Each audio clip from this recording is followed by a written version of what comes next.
Thank you for joining us on another episode of So What's Next, a podcast that's brought to you by and sponsored by Next Level Studios and Medor Photography. I am your host, Jeremy Medor, and I'm joined by my co-host, Kristen Smith. And today, we are sitting with Jeff Turcotte and Kelly Kurtz. And you guys, Simply Well Seniors. All right, wonderful. And what brokerage are you with? KW North Central.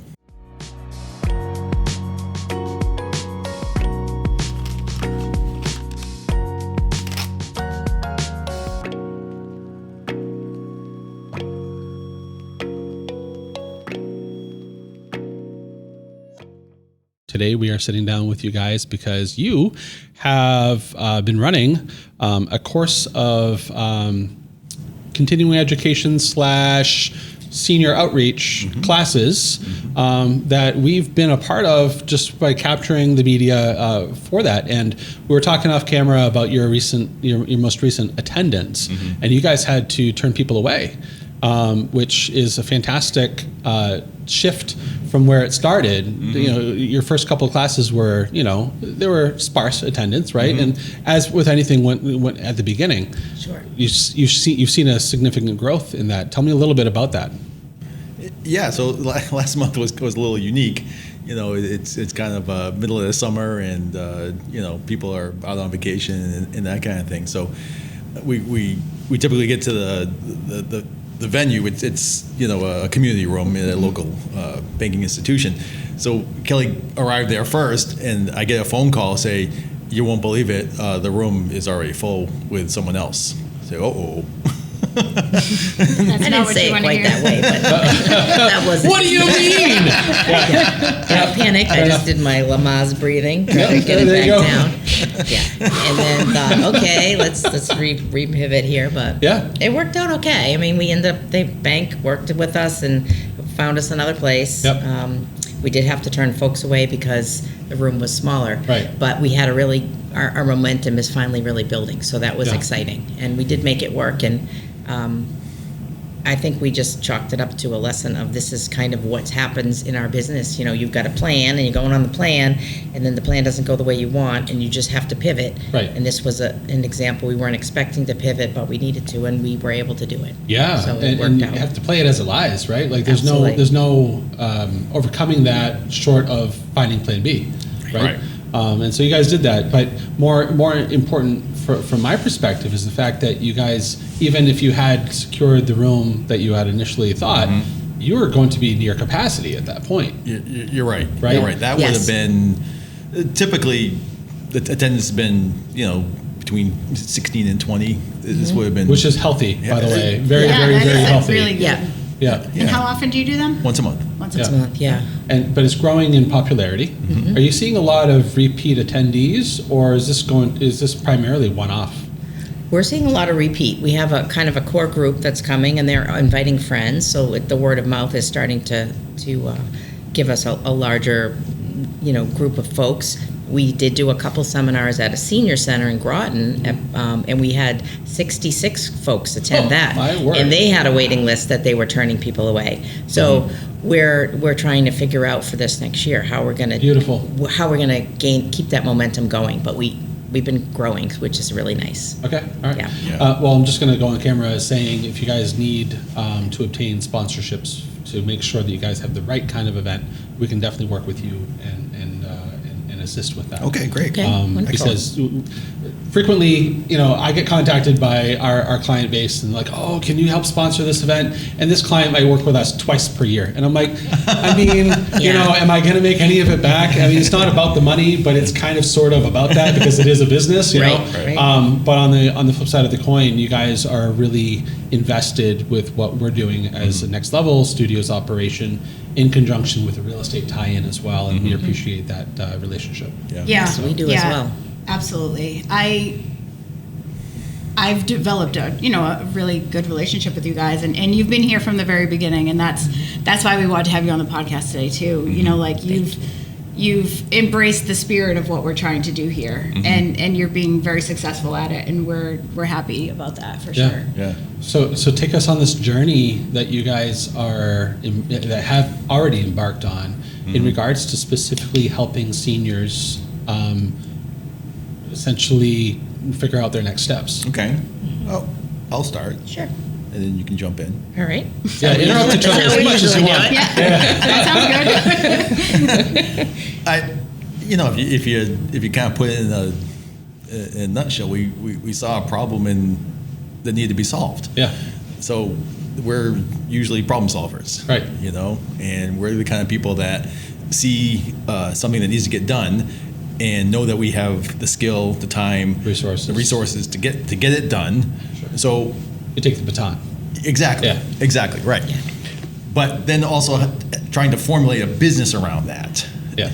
has been some of the challenge. That's the hard part. Yeah. Identifying the problem is usually the easy part. Right. How do in we the get grand paid scheme. to do it? Yeah. Yeah. How do I Yeah. make it sustainable, right? That too. Otherwise, it turns into a 501c3. Right. Yeah. Exactly. Right. Right. Volunteer Impactful. shirt on. Yeah. Yeah. Right. Yeah. But the desire and the heart to serve first is really the core, and then what keeps us going. Well, that's part and parcel with the KW leadership focus, anyhow. So Yeah. that's a good relationship there. Yeah. KW has been a great brokerage to work with, and just allowing us to have creativity in our own business to kind of blend with theirs. Yeah. It's some other brokerages are a little more strict on keeping things very separate. That's one of the reasons when we were looking to switch brokerages back in early 2020, we went to KW for that reason. That Yep. was a real driving force for us. Yeah. For us.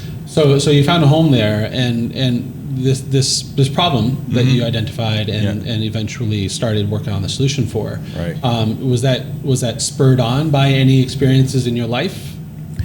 Yeah. For me, it was both my parents had passed away, and my mom first, then my dad stayed in the house for about another 5 or 6 years, and we were cleaning out the family house that I grew up in, and just noticed the volume of things, and they were antique dealers, and they had a nice home, but lots of unique things Yep. that had value. Yep. Not just pull up a dumpster in a weekend and everyone throw everything out. So, and everything that we touched had a memory or some kind of Sure. something associated with Sure. it. So we knew that this was a big thing for folks, and I lived locally to where I grew up here. So my sister is in Maine. My brother, was busy with other things, but it was available too. But just realizing that adult children aren't always nearby and don't have the bandwidth, the capacity to come home and do this kind of stuff. Especially since I'd say early 2000s, right, where a lot of people were relocating for their family life. Right? Yes. Businesses or just career paths have taken them into different states, and the less local our families stay, the more important or the more pronounced this challenge becomes. You're absolutely right. And, Yeah. and like Kelly said, the bandwidth that these folks have, even if they are local, the amount of time that they have to get back to their parents' house to Yeah. take care of what that is. Yeah. Yeah. We met a gentleman a couple of years ago. Last year? Anyway, in Lunenburg, he had been away actually overseas for 30 years, and his parents, one had passed and the other one had gone into assisted living, and he took it upon himself to come back from overseas, and he was going to take care of this himself because he was obligated, and he did. But he's a rare person to do that. Right. Yeah. You know? Took a month off from living in Japan to come here to do it. And that was his only mission, was to get it done. But most families don't have that amount of time No. or energy to do it. They certainly don't, or sometimes even desire to Yeah. do so. Yeah. A lot of times the challenge can be so overwhelming for the individuals involved that they just throw in the towel and they just pick up the phone for a clean out company Yeah. and they say, come and get it all. Right. And that's equally disastrous Sure. because you're not parsing through the true nostalgia that still exists there versus Right. the junk. You're just treating it all the same. Yeah. Right. Yeah. And then there's also the potentiality of lost assets. Yes. Because not only do things go missing in the mix, things get undervalued and disposed of too freely because what it might mean to you does not mean the same to somebody else. That's right. And when that situation happens as well, and sometimes it gets precipitated by an event that an event happens, the mother or the father is not going back to the house, so something has to happen, and it has to happen quickly. Maybe the sale of the home is the asset that's going to keep pay for their care, going forward. So Right.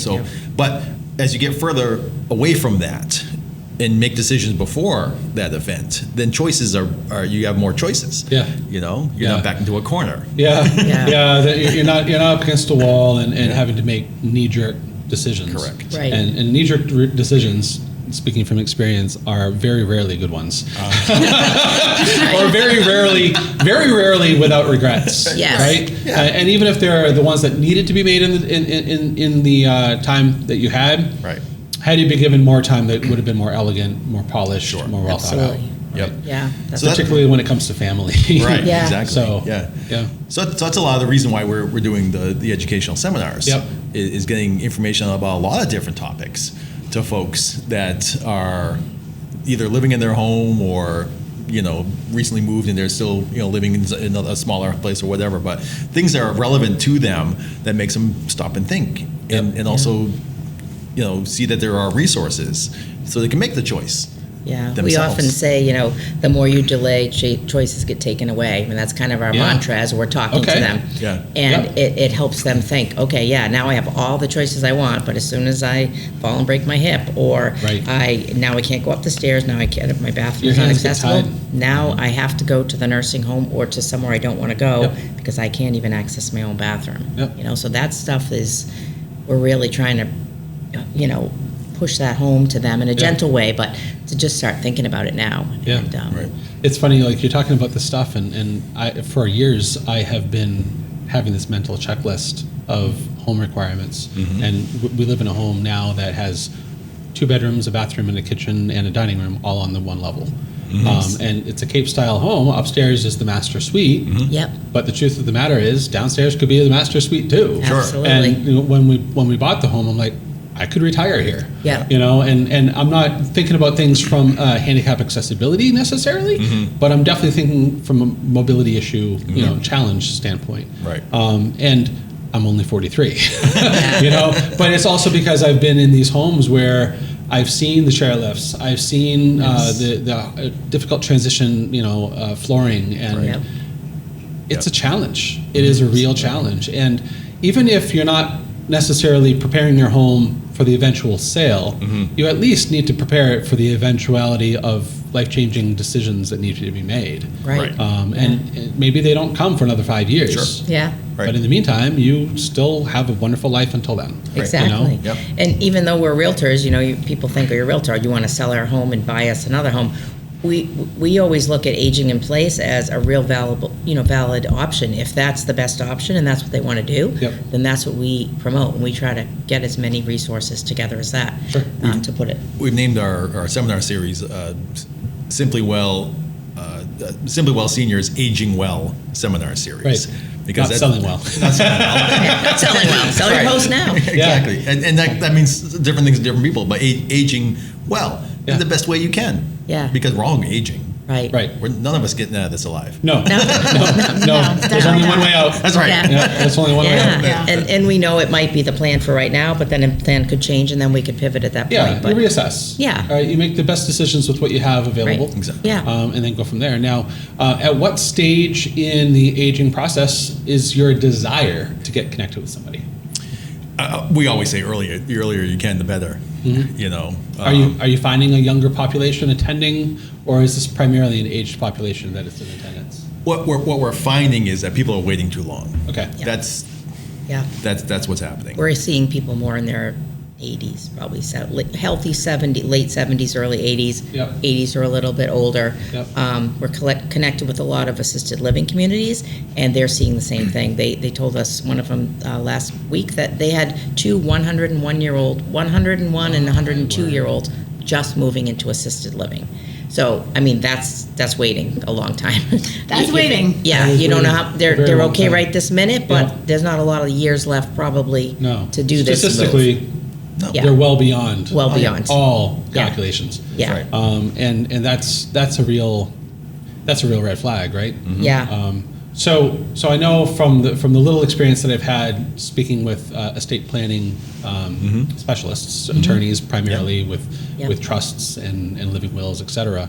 Do you align with anybody in that neck of the woods where you're also incorporating those into your seminars so that you can start talking about long-term planning versus just strictly the real estate portion, but you're also talking about the whole portfolio portion? Yeah, we did one of our seminars was on estate planning, wills, guardianship, trust. We had an estate planning attorney come in, financial planners we've aligned with that also, they sit down with folks at different stages very frequently or at least a few times a year, and they're starting to send us referrals because they're having those discussions about the assets of the home and what they're going to do and what their long-term care looks like and all of that. So yeah, we feel that whole piece is all part of our puzzle, that those are all really important things that people need to look at, not just their house and how accessible it is, but how are they going to pay for what they need in the future? Can they bring care into their house if they need to, or do they need to make a change? Yeah. So Go ahead.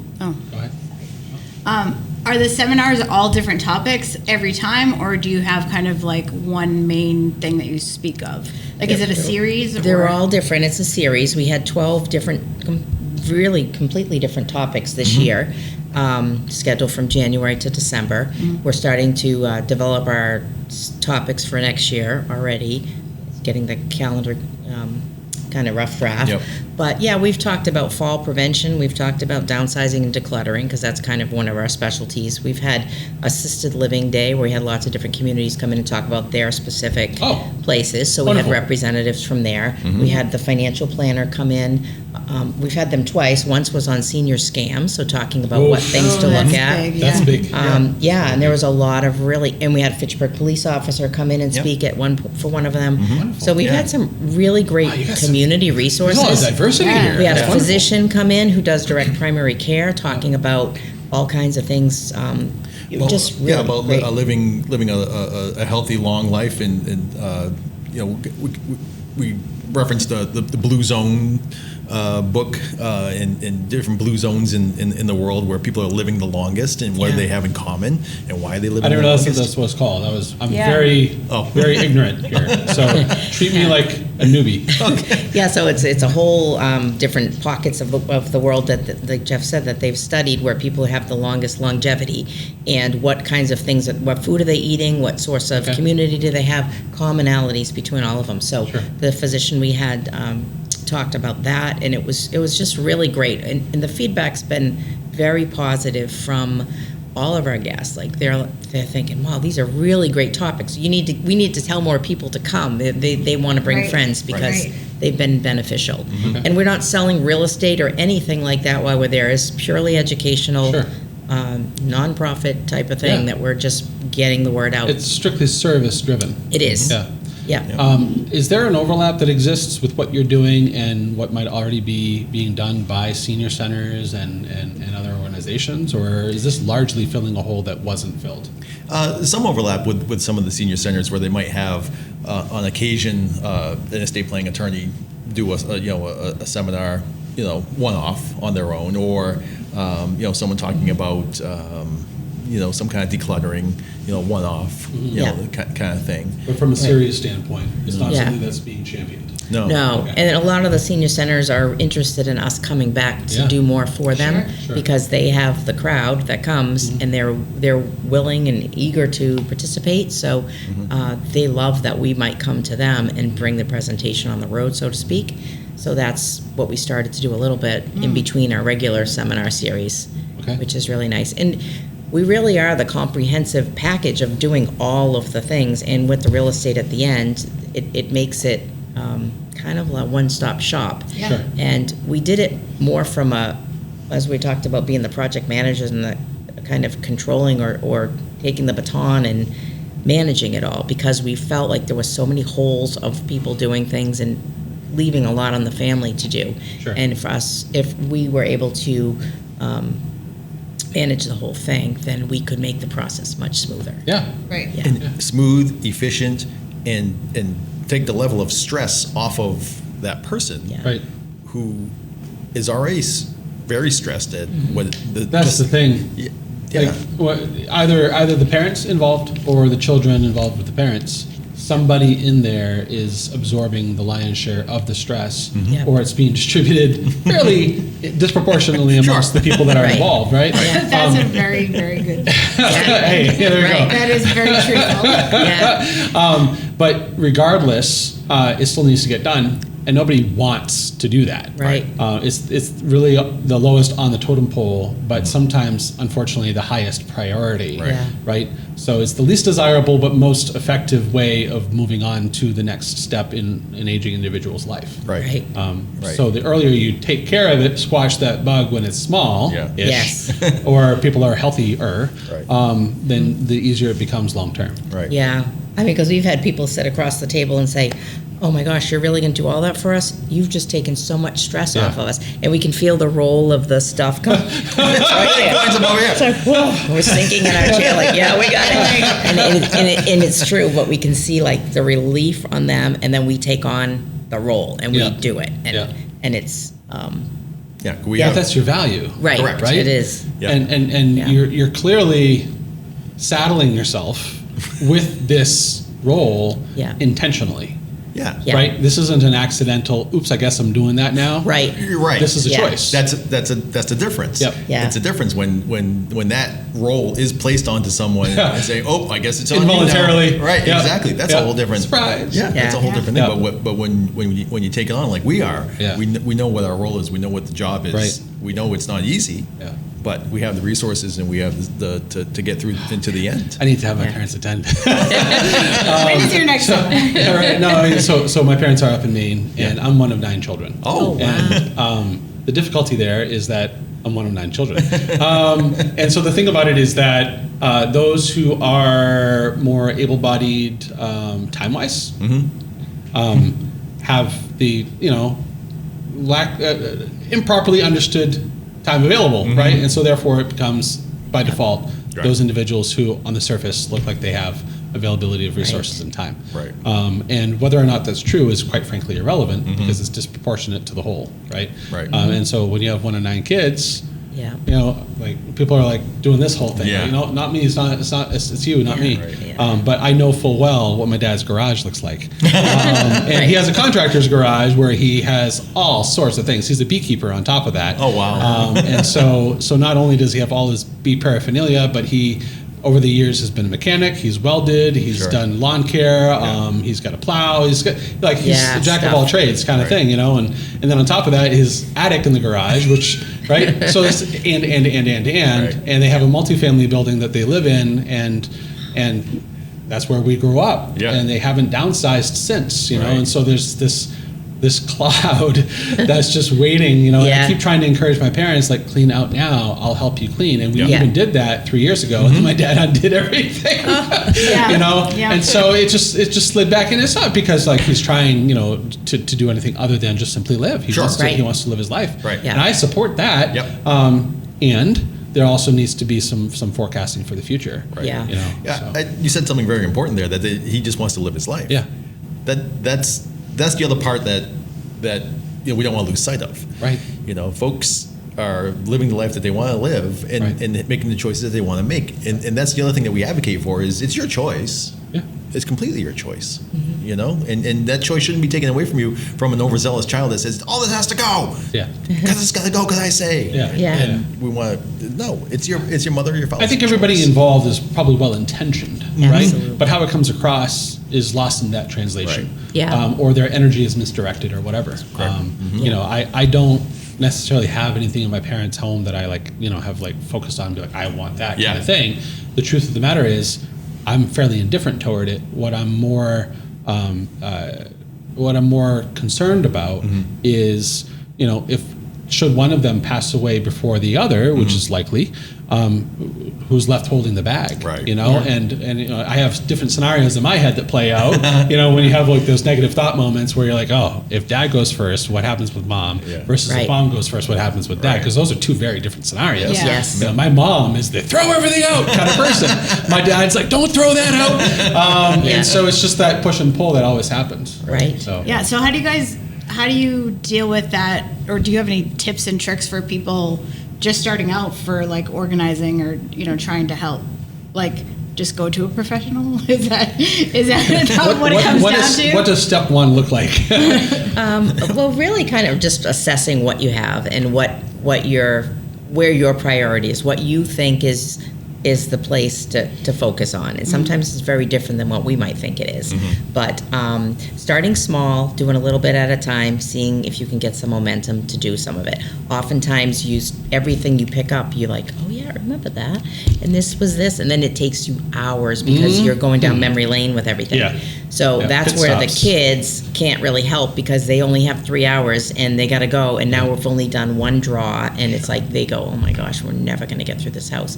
So we can be a little more neutral, more partial, can spend the time with them, listen to the stories, help them make a decision, and give them some other options on what maybe we do with this stuff. If you can't keep it, where can we either donate it? How can we pass it on to someone who would need it and make them feel good that they're giving it to someone who would love it? Their kids don't want it, so we're trying to figure all that out. But I mean, having a professional is always helpful, but that's not always the first step. Try yourself first and see what you can get through and go from there. Yeah, what some people seem to lose sight of is that, someone giving up or going through their possessions, it's letting go. Yeah. And that's a process. It is. Yeah.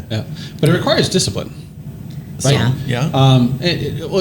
Insofar as if it's going to be a long-term focus, right? Because this is not a marathon. This is a series of short sprints, a very long series of short sprints. Yeah. And what you do is, I mean, an obvious one to me would be you create a calendar, and the calendar is on week 1 we're going to take care of just that dresser. On week 2 it's that cabinet. On week 3 it's maybe that corner of the garage, right? And if you just chip away at it so that it's just a little bit of change on a weekly or a daily basis over the course of a year, now all of a sudden you've completely transformed your home without ever feeling like you were pinched into doing so. Right. Yeah, But I think it's the consistency. Yeah. It is. I'm sure you guys find that. Like, I would love to do that, but I get through like 2 days and Notice I I'm like, use the word discipline. this is boring. I want to go knit or Right. do something Exactly. fun. Yeah. Right. Like, And there's no urgency if you go, I'll do it later. I'll do it next week. And because there's no reason you have to do it Right. each week. Yep. But if you take, we always say a year to clear, same thing. Like try to, Year to clear, I like that. try to start small, just like you're saying on the calendar, pick out what you want. Usually the big areas are good. Well, it's better to start small with like a drawer or something, because when you gain momentum, we're finding people feel lighter and they feel like, oh, now I want to clean the next thing because this was really good. Yep. But the attics, the basements, the garages, those are the big bottomless pits we find when someone has passed or has left their home, and now those are the areas to clean out because they're the most amount of stuff usually. And like we talked earlier, what you sort out, there's some good stuff there. Yeah. And where do you get that good stuff, where it's going to go? Yeah. Who's going to take the good stuff? What's the plan? well, that's what's yeah. that? Yeah. That's I think my biggest problem is that I make piles. I'm like, I'm going to donate this to a teacher because I used to do crafts, and like this is my giveaway Right. pile But then to the a pile teacher. stays. Yeah, Yeah. and then I'm Right. like, these have to Yeah. go to Goodwill. Yeah. Okay. Right. Do I put them in my car? No. Or if I put them in my car, I ride around where with they them stay. Yeah, for like 4 months, and then I'm like, Yeah. sometimes this has happened more than once. I'll be somewhere and I'll be cold, and I'll be like, I think there's a sweatshirt in there, and I start opening the And it goes bag. back into the cycle again? Yeah, and then I'm like, Yeah. finally the day where I'm gonna put it in the bin, and the bag's ripped open, so I can't. Yep. Yeah, Like, yeah. I mean, I'm sure that's not just a problem with me. No. Like, It's true. No. I mean, I pretty much know where every yellow box is in the state. I mean, I love driving into a yellow box and they're not full. The bags aren't full, and I can just unload my car with people's stuff. Oh, what's even better is if there's a white box next to it that'll says take books. books. Yeah, for sure. Books are a problem. We Yeah. have. I'm constantly carrying around lots of books in my car. Isn't that the truth? So Yeah. so we have 4 daughters, and they love to read. Nice. And unfortunately, we didn't attend libraries nearly as much as we bought books. But they do go to the library still, right? Yeah. And they also want to buy. And so if there's a book sale at school, or if a friend is done with a book and it gets passed on, it stays. Yeah. Right. And so now we have I think we have, a regular laundry basket, 2 full ones of books that Yeah. just sitting by the door. Right. Yeah. That I'm like, what are we doing with these? To my wife, and my wife's like, oh, they have to go to one of those donation boxes. I'm like, and where is that? Yes, We know- You know, we know where It's they that are. next step. It is. I think that's it- where you need the professionals to Yeah. be like, okay, I will take the books to the Yeah. box. Or you need a resource, period. Right? And a lot of times it's not well advertised where they are. Right. I mean, in our area in Maine, it's like there's the Salvation Army, but you have to know where their donation box is because they keep it well hidden. And the reason why is because every single Dump time, stuff. Yeah, they oh dump my stuff. goodness, Dumping it it is horrible. a dumping ground. Right. Yeah. And so you wouldn't know that it's there when you're driving by on the primary road that they're on. This Yeah. way around back and it's tucked in a nook. But it's a disaster zone on Monday morning, right? Yeah. And so I always feel guilty dropping stuff off there. Like I know that the stuff that we're dropping off is all usable goods. Yep. I look around and I'm like, this stuff isn't usable. You guys are literally just using this as a trash place, right? Right, and they are. So there's that. So as a result of that, Salvation Army is the only one in the area that actually has a drop center. Goodwill does not. Right. Yep. They've shut it down almost entirely. The donation boxes that do exist are kind of transitional in that they're not always there. Sometimes they're there depending on the holiday or whatever the kind of thing. Yep. So it's seasonal kind of stuff. And so it's very hit and miss to just give stuff away. Right. You put it up on Facebook Marketplace for free, and it's a hassle all the time. Oh, can you drop it off to me? No, I'm not driving I'd rather 25 not get minutes. any Yeah. money. I'd rather just Or throw it not. away, you know? So, Yeah. and that's the unfortunate part because it's good stuff normally. Yeah. But you guys have those resources, right? Like Yeah. you know, like if something is valuable, like Yeah. this is, you can offer that to your. Yeah, we have lots of different folks that we're connected with that we can, knowing what's in the house, who we're going to call to assess the value, and pay the family directly, or be able to sell it at auction and then get money back for Yep. that. Or have an estate sale. An estate sale, we've done estate sales as well. And you spearhead that? Mm-hmm. That's do, fantastic. yep, and that's been successful. Very I mean, it's a successful. lot of work, but sometimes there's just so much content in a house that is the better option to start with that, and then do donations with what's left. Sure. I'm always afraid, like you were saying about the junk outside those boxes, that they're going to take them all away, and then I'm going to be in a panic. Well, that's because the thing, I right? love them. If they and- get abused, Yeah, you they'll don't know go what kind of away. longevity you're looking at that Yeah. point. Yeah. You know? Yeah. And it's been really nice to be able to just, when we leave a house, we don't just leave bags and piles of stuff for the homeowner. We take, or we have someone come take what we've downsized and organized. So when I leave a house, I mean, I've taken the back seats out of my Honda Element, so it's just a cargo van, and it's filled with whatever I'm taking from the house, and I drop it off as part of my service. So Right. there's no bags, boxes for them to trip over. Sure. It's just done, and they feel like we accomplished something today because something is actually physically Right. left. No, there's nothing better than that feeling. It is. Than- It's really than good. getting Well, it out. add that to, you have 5 or 6 boxes that are going to go to donations. Yeah. And I mean, a banana box is fantastic. To fill it- Oh, for fill it- sure. yeah, They're so that's- rugged. We Yeah, love those. that's Yeah. great. Yeah. But an 80-year-old woman is going to pick that box up and bring it to somebody. True. Not Yeah. happening. Trying to No. get it in the car of her Honda Civic or a small car that she's going to bend over and lift it in the trunk, and we just take that away from Yeah. them. And that's what kind of made me realize that you guys were different than other people that, we might have worked with, is that you guys get down and dirty yourselves. Like you're not afraid to wear your sweatpants and your t-shirt and Yeah. and do it. And you're very methodical about it, and I think that's the difference. Like people know that when you show up, you're not just going to be like, get it all in the box, it's out of here. Like you're going to sit and be like, these are Hummels that I bought one a month. That's all I could afford in the Hummel of the Month Club. You know what I mean? Right. Like, Is that a thing? That is a thing. Oh, no. That is a thing. It should not be a Yeah, thing. it is a thing. Is there a doily of the month club as well? My Everything my of the mom month. was very much into these Give me whatever wine. of the month. Give me wine club. But no, like they have real huge feelings for these things. Yeah, for and sure. They saved for those things. Right. Yeah, And they're and not it just meant trinkets. a lot. They're, Yeah. Right. Yeah. And that's what I think you guys come into the family and be like, no, don't act like that. Like this is their livelihood. Like this is everything they've worked for. Yeah, we It's listen not to the just, stories, yeah. Yeah. and know the meaning behind the things. And there may not be a market for Hummels anymore, so we're not going to throw them in a dumpster in front of them, Right. or at all. Right. We're going to figure out where we could bring them. But Recently had What? Nobody wants the Hummels? I know. I thought that was Kristen, my get off it. retirement. Get off it. Kristen, if you can find Who Wants to Hummels. Let us know because we're bringing them to you. No, there's a lot of them. But we recently had a a gentleman was a photographer, an enthusiast, and he had a lot of equipment from the 80s and the 90s, and had gone on Peace Corps trips and Yeah. that kind of thing, and Oh, had cool. so much Sure. good hardy good equipment. Yeah. Not a lot of it digital. Yeah. Yeah. But still really good stuff. So we know a gentleman that is into photography and has an eBay shop as well, and he took the lot. Uh-huh. Yeah, he lives in Maine, but he came and got it, and we met him in Portland, and he took it and cataloged everything and researched it all, and then as the thing sold, the money came back to the family. Oh, that's So even though awesome. the house had already sold, we're still getting little checks here and there that are going to her. Mm-hmm. So that was much better than sending it to, an auction house where they might, that night, somebody bids $5 and gets the whole box, Right. or another night you might get Certainly. $700. Yeah. Yeah. So we try to do as creative to always get the money back, whatever money we can get for the family, because every little bit helps. Yeah. And we feel that it's Yeah. important. And people agree about.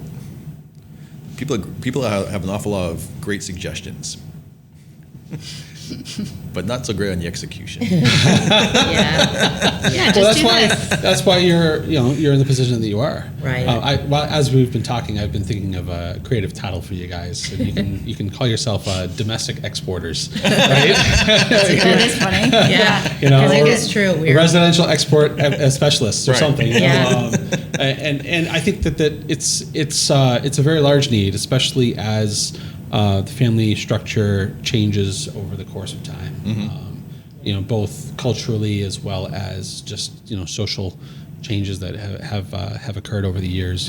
Whether it be divorces and remarriages, and just there's a lot of stuff going on Yeah. in that. Yeah. So the existence of the nuclear family, as it were, is becoming more and more rare, and as a result, all of the support systems that were developed around that Right. model Right. are also having to be replaced with other options. Correct. And you guys are filling that need, and that's awesome. Yeah, and there's multi-generations, like living in one home, Right. which causes a whole nother issue. Oh, Exactly. that's- Yeah, that happens. That's why the in-law apartment is more important than the blended family. Yeah, absolutely. No door So- you can shut in between the Yep, two. yep. This is Yeah. your design space. This is our design space. Never the two shall meet. That's right. Right. Yeah. So tell me, coming up with I have this on the table, fresh paint. Tell me a little bit about the contents of this book and what inspired you. So that book's actually 10 years old this year. I wrote it back in 2014 rather, and I was recently gone through a divorce, and my mother had died, and I was kind of reinventing myself in a way. I was still working as an occupational therapist, which I had done for almost 30 years, and I decided to get into health coaching. That was something I always wanted to do, to really look at the wellness component integrated to conventional medicine, because I was seeing a lot of stuff I didn't like with lots of prescription drugs and just solutions to healthcare that were pharmaceutical or just not.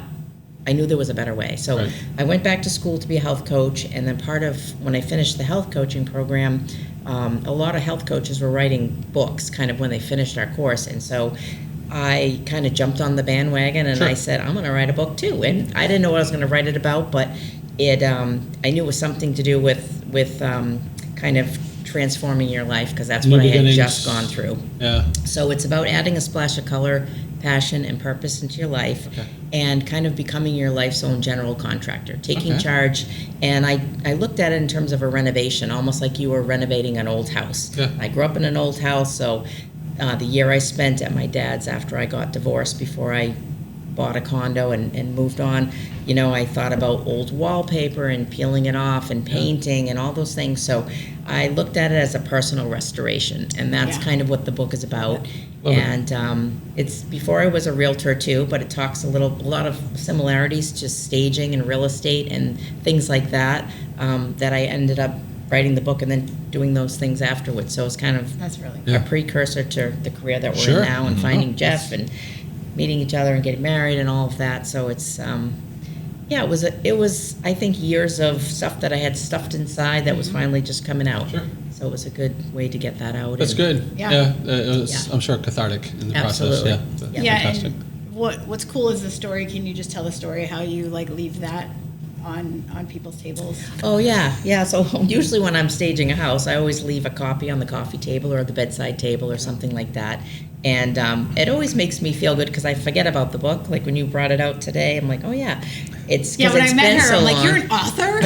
I'm like, it was when we first started Next Level. Yeah. Or even before that, because we were still You in were air. Yeah. And I had lunch with Kelly, and I was like, well, what sets you apart from other people? Like, what makes you different? And, you know, she went into all of this that she's speaking of now, which was wonderful. Like, and I immediately was like, oh my God, that's so great. And then she was like, yeah, and I wrote a book. I was like, you wrote a book? Lead with that. I was like, you wrote a book? I think of it as like I call it my $7 business card, you know, because it's like cost me $7 or so to buy the books, to have them on hand, or you can get them on Amazon or barnesandnoble.com. But yeah, it's nice to just, a lot of people want to write have books in their head, have started books, they just never finished them. So for sure. to be able to finish it, have it published, and then have it here, or to be able to hand it out occasionally, it feels like a good accomplishment. Yeah. To Yeah. just say, okay, check that off the list, I did it, and But it also shows a lot about your journey. And that's kind of, I think I got so excited about it because that's what we're all about, is like people's stories. And that Right. has a huge part of your puzzle. Yeah. You know? Yeah. Yeah. And But your journey is, I mean, obviously it's your own, so it's unique to you, but it's also very parallel to a lot of other people's experiences. Yeah. And so, you know, you can develop a lot of wisdom from someone sharing their arc, as it were. You know? Absolutely. Yeah. At the time I was writing it, I didn't know a lot of what I was going to put into it, but I was getting lots of signs from the universe Right. as to like the next thing. Like I was just one stepping it at a time. And my title, I was on the way to the dentist and I was running late. I was at a stop sign, and I don't know if this actually happened or not, but the car in front of me was filthy. It was wintertime, and in the back window where someone would write "wash me" like with their finger, I swear I saw fresh paint in the back of the window. And then the car went and I went, and then I'm like, that's it, that's the title of my book. So it like happened like that. And whether or not it was there or not, I don't even know if I just happened to see it in my mind at that moment. But those were the kind of things that were happening to me. And so I was just taking it all in and just journaling, writing down stuff, and typing, get up in the morning, and whatever came out of my mind just went in the computer and yeah, I just think it's came so together. cool. Well, that's because it spoke from the heart. Yeah, it really did, which was You were which was really great. attuned to what your own self was trying to tell Yes, you. absolutely. Yeah, that's It was fantastic. a really cool Fantastic. time in my life. Where's your book? Just kidding. Jeff, when you bring it to the That table. was cheap. That was cheap, and I'm sorry. Well, Kelly's saying like, she's pretty amazing. She is pretty amazing. I remember telling her that day we met Roland. Jeff's got a whole other side too. He's got a YouTube channel. He does car restorations. So we both have stuff that are creative, and then we can come together to do this business together. Right. Yeah. Fantastic. Car restoration. Let's go back to I don't that. want to get in the weeds on that. But Okay. What do you do and why? There was so the whole YouTube channel kind of came out of there was a car that I wanted to build, and there wasn't a lot of content about other people that are building this car. What is it? So it's a Dodge Charger Ute. Okay. So you know what an El Camino looks like. Yes. But Dodge never made an El Camino. Okay. But Smith Performance made a kit Got it. to convert Yep. a four-door Dodge Charger Makes sense. into an El Camino. Right. So, that's just cool. That's just And so cool by that itself. was your specific focus. Yes. And then you developed a YouTube channel on how to go about doing it, or yeah, about me going through it. Okay. And Kelly makes an appearance a couple times in a couple of the episodes, and my father does as well. And fantastic. Is this journey complete at this point, or is this still a work in progress? the project is complete, Yep. and the whole goal was to take that car on the 2023 Hot Rod Power Tour, and we did. Awesome. My father and I drove that car out of the garage and headed to Atlanta. We Fantastic. hadn't driven the car 20 miles. Uh-oh. And he says, how's this going to go? I said, oh, probably the regular way. And was it a there and back? It was, Yeah, that's good. All right. Any aha moments during the driving journey? No, but just spending that time with my father. Yeah. And I feel very blessed to have both my parents. with us, and they actually attend every seminar because it's required. Because they have to. But they bring their friends. They bring their friends. Hey, no, you know what? Yeah. That's the network. But spending that time with my father and going on this road trip, and we've taken road trips over the years to different places and that kind of thing, and that was him going through and talking a lot about, because he's now retired. I think the last road trip we took, he wasn't retired before that, but him, at the end of the day, him and I having dinner at a barbecue place or something and talking about the day and talking about what it is that what he's going through and what stages he's in, and I can remember one night we were sitting having some barbecue, and he said, boy, he says, we were talking about the YouTube channel and that kind of thing. He says, you're a different kind of guy than what I am. He says, you want to tell everybody what you're doing and show them how to do it and be helpful and that kind of thing, and give people instruction and that kind of stuff. He said, figure it out yourself. Why do I want to give that kind of information? Yeah. He said when I was working, he said he was a guy that people went to. He was the guy. Okay. I got a guy. Got it. He's the guy. But he was the owner of information. Correct. Right. Yeah. He said He was not the teacher. No. But he says, but now I'm not that anymore. Yeah. So it was a different transition for him. Sure. Going from that to where he is now. And yeah. So How does he feel about that? I think he feels better about it since that. But it was sad when Jeff came home and told me that. I was like, oh, that feels sad that he said Yeah. that. Like his worth was in his work, and now his work's not there, and that's for a lot of people. And now he's kind of like, Where is he deriving his worth now? I think We're getting philosophical. yeah, it's more with the great grandchildren, our grandchildren and their great grandchildren, and pouring into my kids' lives, our kids' lives, Yeah. and that kind of thing, and in the faith community that both my parents are a part of, and getting that from there. Okay. Yeah, it's cool to go through that transition. Yeah. You know? How is it experiencing it? So you've been through your own transitions in your life. But Yeah. How is it from the receiving end, seeing your parents go through that? I use them a lot as test cases. So you're guinea pigs. That makes total sense. All right, fair. See what sticks. Yeah. The people that we're working with, Yeah. are in a similar stage. A lot like them. In that, Yeah. Exactly. So things that I would like to tell some of our clients, I'll workshop it. Got it. with my Hey, father it's or my mother. perfect. Yeah, Yeah. To see how they react or how they respond. Yeah. And if that's gonna It's relevant. exactly. Yeah. And how that's gonna fly. Right. Like we said earlier, we're advocates. We it's your choice. It's your choice. You don't have to move. You don't Right. have to get rid of Yeah. that Hummel collection. Right. But You don't have to. no, you don't have to. Yeah. But if you decide to, Yeah. this is how we can help Sure. in that decision and, Yeah. and letting go in that kind of thing. Yeah. So those kinds of And things. then show the benefits of doing that. Yeah. Like teaching them how it could be different. You could live in a very clean house with no Hummels. Right, but it's an opt-in It scenario. is. It is. yeah. yeah, that's a good way to put it. When or if you ever become interested in, Yeah. I'm here. Right. Right. If you don't, that's perfectly fine too. Yeah. Right. And that's a hard one because as sales professionals, realtors don't normally take that approach. It's like, no, you got to sell down. Right. You know, Yeah. and that has a lot of stressors attached to it Right. for a lot of people that Yeah. actually just kind of it spoils the interaction quite a bit. It does, and we thought, with our seminar series, we're getting to build relationships with folks Yep. that may or may not ever use us. But if down the road they need somebody, they know us, they trust us, and then they're more likely to call us, and they know we can help them. Fantastic. So we like that because we're building long-term All right. relationships. Yeah. So, in the spirit of the podcast, so what's next? Like, we like to talk about the history that got you here, but what's on the horizon for you guys? What's the next steps? Are you going to take and improve the seminar so that it has a longevity to it? Are you going to mix it up a bit? What have we learned? So on and so forth. Yeah, so actually next week we're attending the senior real estate conference. Oh, there's the thing. Oklahoma City. Yeah. Yes. I didn't even know that. Yeah. So Yeah. Oklahoma City. Yeah. Yes. So we're Wow. certified as Senior housing professionals. senior housing professionals. There's about 135 realtors in the whole country that have this certification. So we're two of those.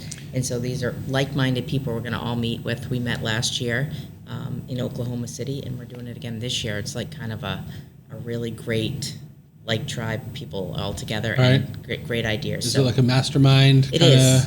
All right. Yep. Are there breakouts and things like that? Or All that stuff. keynote? Yeah. Do you know who's keynoting? I don't. well, it's usually The founder, Nikki Buckaloo is the founder of the Senior Real Estate Institute. So she and her husband Chris usually do the keynote, but they usually bring in a surprise guest person. We don't know who it's going to be, but it was a really great workshop last year. We signed up as we were there last October to come again this year. Fantastic. So- Right. That right there is proof in the pudding, because usually somebody attends a conference is like, I'll do go. I ever want to do that again? We'll Yeah. see. Type Right. of thing. And then But you don't, to 'cause have you're that like- kind of immediacy of signing up, you clearly drive Before we value left from the it. last session, we filled out our form and we were going. Right. So Now this year, now we have a library of that you guys have built from Yeah. videotaping us, Right. which Yeah, has been great. Yeah, so we have that. We have a good web presence. We actually we hire that out, and we meet with that person on a monthly basis to update the website and Great. make sure that content is relevant and it looks good and it's getting found and those kind of things. Our Yeah. most recent client actually found us just by Google searching, Oh. so that's working. Power of Yeah, tech. that works. That's right. Yeah. So next year we're thinking of possibly changing the seminar location to the senior centers. Okay. Potentially, and Groton definitely, but then two others. Yeah, So- maybe Westminster, maybe Purple. Those are the ones that are most interested in what we're doing. We've been to Leominster a few times as well. They've been great. Yeah. And then maybe only having 5 or 6 seminars that we're rotating into those locations. Yep. So January will be in Groton on estate planning and wills and trust, and then February in Westminster, possibly the same seminar, and then Okay. Got it. We liked having 12 different ones this year because it gave us a lot of variety and we had great speakers. Sure. We just got to figure out, we're hoping at the conference we'll get some more insight on how to get more folks to come if we continue at the Fidelity Bank Community Room, because that's been a great venue. It's great access, parking, elevator access for people with mobility and all of that. It's just trying to get the volume we get at the senior centers to come to that. That would be really nice if we could attract more folks. So we're looking for sponsorships. We're looking for, He's going to ask the same question. yeah. Go ahead. Sorry. No, you. No. No, I want to see if it's the same question I was going to ask. If the volume that you're getting at the senior centers is as it is, what's the intention on having it at Fidelity Bank Community Room? What is that filling for you for a need? the senior centers don't have every month available. Okay. They have others. So for us to take the second Wednesday of every month at their location is They have other programs. They might have a craft going on or like different things. But that's I don't why know. we were approached by Groton, quarterly. Yep.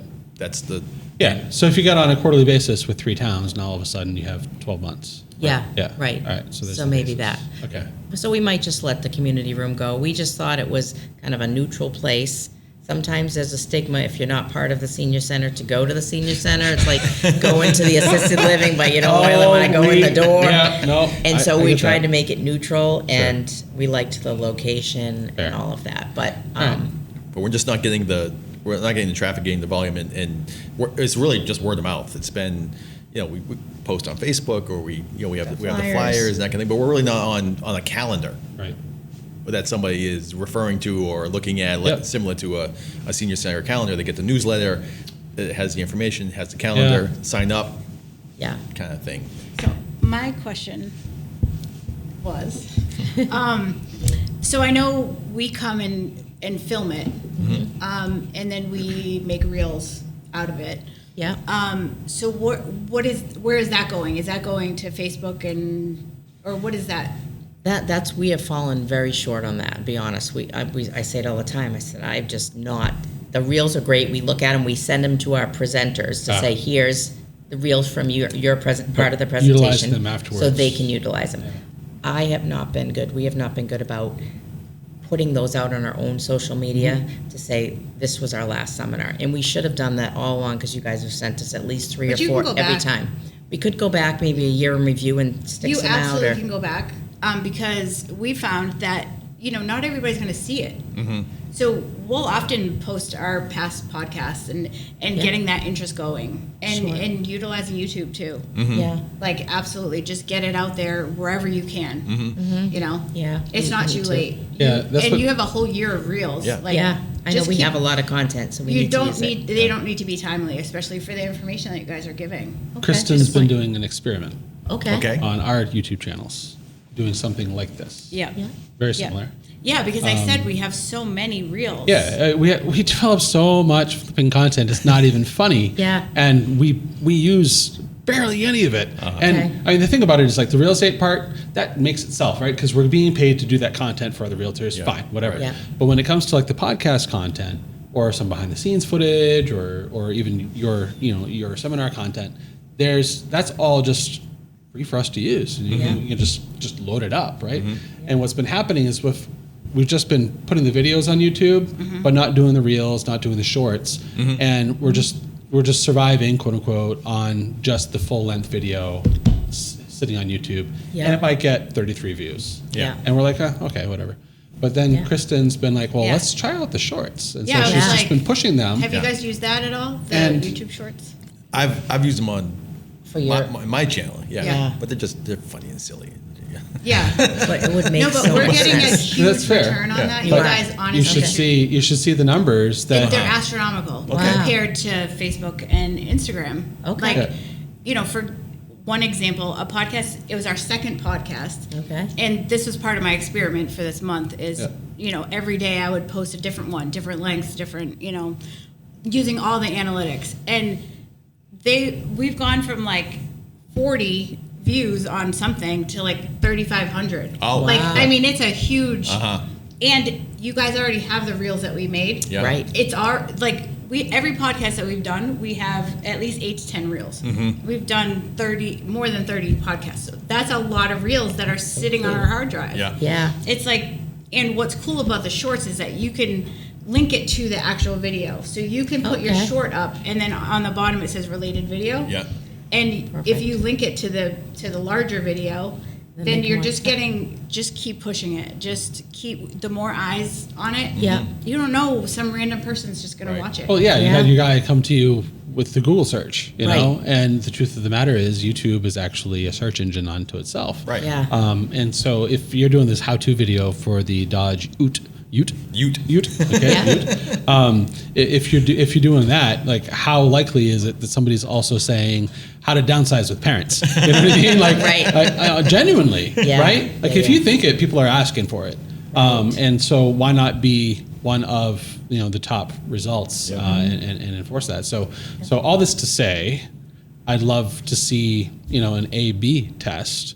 And maybe as we enter the quieter months of the real estate market, which is upcoming here pretty soon, maybe we can take some time with you, Kristen, can sit with you, 100%. I would and absolutely love that. either assist you with it, coach you about it, whatever it might be, so that you can see a before and after difference, and hopefully that would propel you into a better utilization of the assets that you're paying to have done. That'd be helpful. Because we've been really a two-man show doing all of the steps except for our website person. We respect that. And Yeah, we've been trying 100%. to do it all, Yep. but we're Oh. kind of bursting at the seams, and we know Yeah. we could do much better if we took the time or had someone doing some of this for us. So you're like the children of the parents who don't know what to do, and so you need to talk to professionals who know what they're doing. Right. Yeah, So- because Use their own you advice. should take these shorts and you should put them on YouTube. Yep. Sure. Sure. Yep. With And we what haven't done time? it. Right. No, What but time? And how? honestly, And the priority the list is shorts just take . so much less time. Yeah. Yeah, so we need to do it. So offload some of that to us. Yeah. We'd be happy to help, work through that process with Yeah. you, or even absorb Yeah. some of that work Yeah. ourselves, and assist you through getting that Yeah. polished up. So I would that you love to have- see what the difference better is. performance. honestly. Yeah, well, we That would I'd too. be very interested And- because we've done it for ours, and, Yeah. and we've seen a significant increase. Yeah.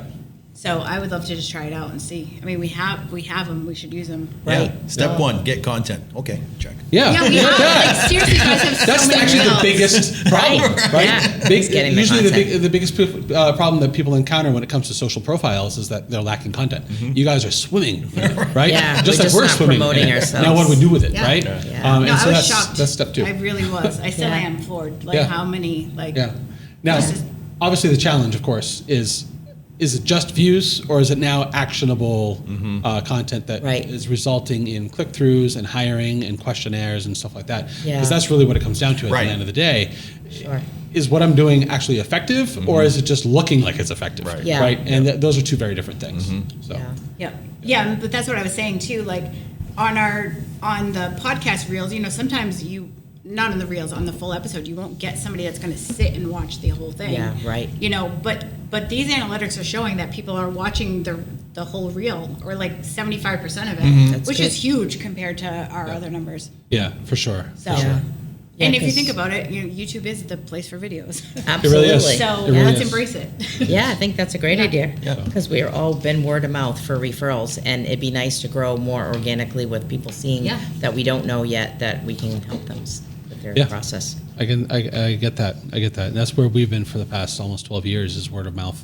And only recently in the past few years have we really started developing a marketing program and an outreach and a long-term lead generation program where we're trying to bond with other businesses by just collaboration and communication. Right. And Kristen's been spearheading that because she's been heading up all of our PR efforts and Right. getting out there, rubbing elbows, so to speak. Absolutely. Yeah. But really developing valued relationships, and not for our value, but for everyone else's, right? Just like these seminars that you're doing with people. Right. You're not doing it for the sale, you're doing it to assist, right? Correct. And what we need to be doing, just like we're doing right now today, brought you on, not charging you guys money, you're not paying us money, we're not paying you money. Like it's Yeah. the perfect symbiotic relationship, and we're trying to achieve more of those relationships and develop them long term. Yeah, absolutely. Yeah. Great. 'Cause it's not about that. It's about making sure that our fellow business owners and human beings are taken care of. Sure. So Right. Yeah. You have something that's unique and the idea. it can help. Exactly. And you gave it to us and we just put it on the shelf. It's I okay. know. It's all right. bad. We all We're embarrassed by we it. all misstep. And the key is to routing that out. Just like get it out They're of right the on the shelf. They're right there. Well, we got to Yeah. just grab Hey, them. that's No, it. and that's the That's it. thing. It's Yeah. like you're ahead of the game, really. Yes, because it's they're all available. done. Yeah. Exactly. So, on this podcast, we draw a card, and when there's multiple guests, we have them each draw their own. Oh. And if you don't like the card, put it back, get another one. It's not an issue. Most of them are like New Year related, insofar as like comparing 24 to 25, et cetera, that kind of thing. So just answer it in the best spirit possible based on that knowledge. Okay. Okay. You You guys first. can go for it, whatever you All right. like to do. And you can pick whichever one you want. You don't have to take off the top, or do you? Oh, There. All right. Just any. Yeah. anyone. All right. Let's see. Okay. This is the one we kind of already talked about. What will you do to make the upcoming year as good, if not better, than last year? Yeah. All right. So one thing is we're going to share our reels. There you go. We just talked about that. Yes, Yeah, we're absolutely. going to get our content out there and Yep. tell more people about what we're doing, because we know that it's helping them, not just for our business perspective, but because Right. it's helping families. Yeah. That's what we want Most to do. certainly. Ah, there we go. We got a reject. Not going down that path. We don't need to read it out loud. What will you do for the first time in your life? Ooh, Oh, we haven't heard that one yet. we have not. What will Just you this year? Next year, you're saying? No, in general. do in for general. the first time in your life? What's next up for Jeff that you have not accomplished yet and desire to? There's a kind of running joke between my brother and I that a few years back I was working on a car that he had. It was in my garage, and the kids were little, and I was trying to feed them supper at the same time. And I'm working on his car, and I got something else, and he brought a friend over, and she was like, "Oh my word!" She says, "Is there anything you don't do?" Yeah. Yeah. I said, I can't play the banjo. Okay. Okay. All right. So maybe this is the year. Maybe this is the year. If you say it on the podcast, it's going to happen. Yeah. Do you guys pick one too? No. Not normally. No, we don't. Jeremy, you pick one. I'll pick one. right. I haven't been invited to by a Okay, guest there you yet, That's go. so thank nice of you to share. Yes. I have a difficult time with. Oh, that's a good one. what will you do in the upcoming year for your health? I have a difficult time with one-dimensional questions. I don't like generic very well, because for me, the deeper something is, or the more intrinsic to your whole being it is, the more important it is to address that question or ask that question. Right? And too often in life, we don't get asked those questions because either we're not challenging ourselves voluntarily, or we're not surrounding ourselves with people that do challenge us. We live in our own little vacuum. Right. And it's very easy to do that, especially with socials. So what will you do in the upcoming year for your health? I mean, actively already doing it already. I think I told you guys that we're physically building no, I didn't tell you guys. No. My oldest brother and I are in the process of ourselves building our own Airbnb, 1-bedroom Airbnb for couples. Awesome. Up in Maine. Great. And it's on the abutting property to our house. Yeah. So we have our house and then the land lot next door. We are all dried in, so our roof is about, the actual asphalt is about to go on. And I'd say we're better than halfway through the building process right now. We still have to get the well drilled, so that's going to be a little bit of an adventure because well drilling companies, I don't know if you know this, are, especially up in Maine, are stretched very thin because the amount of development that's going on up there. Oh, wow. And to be a well driller, you have to be certified and you have to go through all of these procedures. So it's a lot like an electrician or a plumber, where you have to be like a journeyman and stuff like that. Oh, wow. And so they're very slow to grow, right? You don't just go to school to become a well driller, right? And you don't you don't just kind of moonlight as one nights and weekends, right? You either are or you aren't. There's no in betweens, right? And so I can drill a well. You don't want that guy. No, you don't want that guy. I know a guy, right? And so the challenge, of course, is that we're having to experience a lot of. I've never built a house before. My oldest brother. I come from a contractor's family, and so I know a lot of DIY stuff. Yeah. So I've done a lot of remodeling and aesthetic work, but structural work is not like my thing. I love design. I love colors. I love staging. I love photography. I also love swinging a hammer. So it's not that I dislike any part of it. It's that it's just foreign to me, right? And so my oldest brother is a finished carpenter. Okay. And so we've been going through the meticulous process of getting everything just right, which is his specialty. And I love it and I hate it because it's like, can we just move on from this already sometimes? But what I'm doing for my health is I'm remaining active. And all that to say that I'm already embarking on that process. And I've dropped like 5 or 6 pounds, but the thing about it is like my clothing size is changing, even though your weight's not, which That's means great. that I'm actually becoming fit, not just losing weight. So I'm really happy about that. So what did Nina say at our last seminar? Motion is lotion. Motion is lotion. Ooh, okay, all right. Keep moving. Yep. Keep moving. Yep. That's great. I'm a very strong believer in using what you have, and that starts with your body and your mind. Absolutely. Yep. Do you dare? I will. You're Yes. challenging me. This is a first. This is a first on the podcast. On what do you want to spend less time? Oh. I actually have the answer ready for this. And it is... And you were all intimidated. Working for Jeremy. Just kidding. I think you're not going to like the answer to this, but social media. Yeah. Honestly, it's obviously part of my job. Yeah. But I feel the suck at home. Yeah. I cannot, literally, this morning was the first morning that I was like, I am not looking at my phone when I wake up. Okay. I am not looking at my phone all morning. Honestly, I came in this morning and I was early, and Bill and Danielle were like, why the hell are you here? Like, why are you here? I'm like, you know why? Because I didn't look at my phone this morning. I'm like, I got up, I got in the shower, I took the dog to daycare, I stopped at the little, grocery store, and I was like way earlier than I know, and I just felt better. Yeah. Like it needs to be done. Can I offer you something? Sure. First of all, I don't dislike that answer. I like that answer. But what you're answering, I think, might be the wrong problem. I think what we need to potentially address is maybe disassociating your phone from the social media account so that you're not getting notifications when you're outside of work. Maybe your notification basis should be laptop driven and not phone driven. and therefore you're not being interrupted during your personal time outside of work, which I highly value personal time outside of work. I know, and you say that all the time. I do. It's not because of anything other than I know. just it's there. Yeah, I know where it comes from, and I know where your heart is. Yeah. So therefore, I don't mind that response. What I would respond with simply is, I think what I'd like to see you do is spend less time working outside of work. That's a good That's answer. good. We heard it here. That's good. Yeah. Yeah. Everything that happens on the podcast It's true. must occur. It's no, true. no, but I do. I mean, I think because we are a small company and we're all connected and we're friendly. You know what I mean? So you just end up like just talking about work all the time. Right. Yeah. You know? That's not healthy, though. I know. That's not I know. healthy. We've been over that. I know.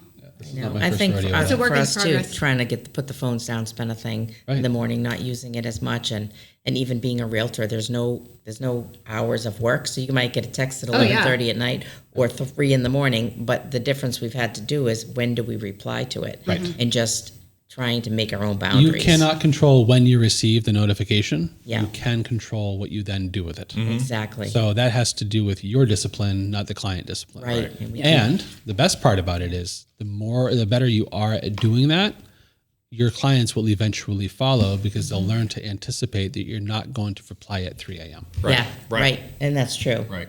Yeah. Yep. So that's been a good lesson Yeah. to learn. We have a similar situation where, our admin works Monday through Friday. Danielle works Monday through Friday officially. But then she or I, depending on how the coverage lands, will check emails Saturday and Sunday so that with the intent that we're not bottlenecked on Monday morning with Right. 3 days worth of emails we have to reply to, right? And so I think from our heart standpoint, it's coming from the right place, right? Yeah. But from a programming standpoint, we're now teaching the clients that we will reply on the weekends. Yeah. And that's dangerous. Yeah, right. It is. Right? It is. Because And at they that expect point, it becomes an expectation. Right. Right. It's not a value add anymore. Now it's an expectation. Exactly. For some of them, and others continue to appreciate it regardless, right? And so you never know who's going to land where. So, Right. But yeah. Yeah. But anyway, guys, it's been a real pleasure having you both Absolutely. on the podcast. Thank you Yeah. so much. Thank you. Thanks for having us. I've really enjoyed learning a lot about the intention and the value that you bring to the table for your, not even your customers or your clients, but for the general public, the community. And I definitely encourage you both to continue championing that torch forward. I think that there's a lot to be gained regionally, locally, just from that behavior pattern. So. Well, thanks for having us. Yeah, Yeah, thanks so much. absolutely. And thanks for your part in helping us build our library and partnering with us this year for filming everything, because that's been a really big help for us to show what we're doing. You're very welcome. Yeah. Yeah. No, absolutely. We're happy to be part of it. And like we said, the offer's on the table. Like, I'd love to help you grow more. And Great. I think that's like the disconnect too. Like, a lot of people know that they need to do social media, but they don't know what to do with it. Yep. So you guys are no different than anyone else. And it's honestly giving me more ideas on how we can help facilitate that for other people. Jen does the Adore social media, and I do Next Level, but we've already talked about education classes and helping people, realtors or just anyone in general, just having people, I asked her to come in as well, because she's very knowledgeable, and just helping to bridge that gap. Sure. Yeah. Education is. Is key. Yep. Yeah. Yeah, and providing the resource. So, like, you can educate someone how to do something, but if they don't have the ability, the knowledge, even after you educate them, they don't retain it, or they don't have time in their schedule, then they need to either make the decision to outsource it or ignore it. Right. Right. Yes. Like at one point or another, they have to, fish or cut bait, as they say. That's right.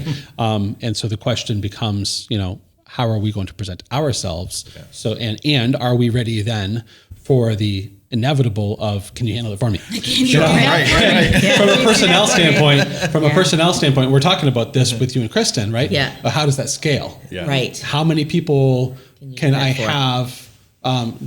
How many people can we do that with or for without adding on too many people? Sure. Because Right.